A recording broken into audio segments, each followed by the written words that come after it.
My best friend has ruined many girls' lives. He thinks he gave them interesting experiences. I have a friend from high school. We were somewhat close but never best friends. He was always super chill, calm during a crisis, really mellow and kind. He didn't talk a lot about what he did and was pretty private about his personal life, which our friend group always respected. He always disappeared immediately after school because he said he had a part-time job. In 10th grade, a girl who we sort of knew was SA'd and the 3 people who did it were never charged. Everyone knew they did it, but they were on a sports team and got away with it. She took her own life later that year. My friend and I are in college now and we've gotten a lot closer. One night he asked me if I remembered that girl and I said yes. He asked me if I remembered the guys who did it and prodded me about how I felt about them.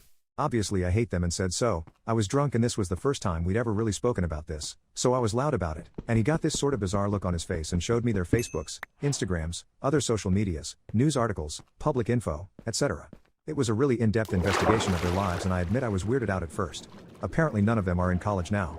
One is working minimum wage, one is serving time for assault, one isn't doing anything except bumming around at home. He told me that he'd actually been friends with the girl before she took her life, which I never knew, and that he'd quit his part-time job and started, in his own words, obsessing over getting justice.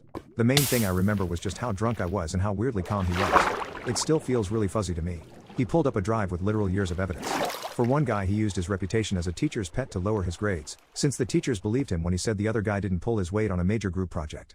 That ruined his sports chances because he didn't make the GPA cut and the coach dropped him. He managed to find one of their private emails by reading it over his shoulder and used this Spokeo-like site to dig up more info.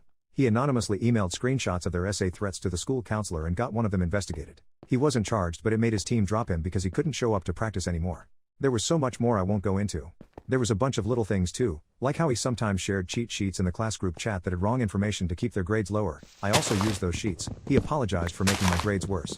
Or how he convinced a few upper year friends of his not to tutor one of them and they failed physics.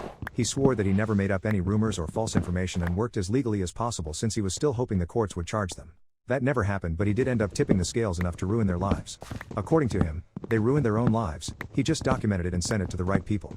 When we were done, he told me not to tell anyone and I promised I wouldn't. We sat there for a while and my head was spinning because I had no idea he'd done all of this. He thanked me for listening and said he'd never admitted any of this before, and went to bed. I admit I'm still disturbed by this, but it's not like he can unruin their lives now, and at least they face some sort of consequences. The more I sit with this, the more I think that I'm glad something happened even if it was like this. We're still friends. I still trust him. He admitted that he's probably got a mental disorder that made him this way and he's been in therapy for a long time. To this day, none of them ever faced justice for what they did to her, but their lives fell apart anyways.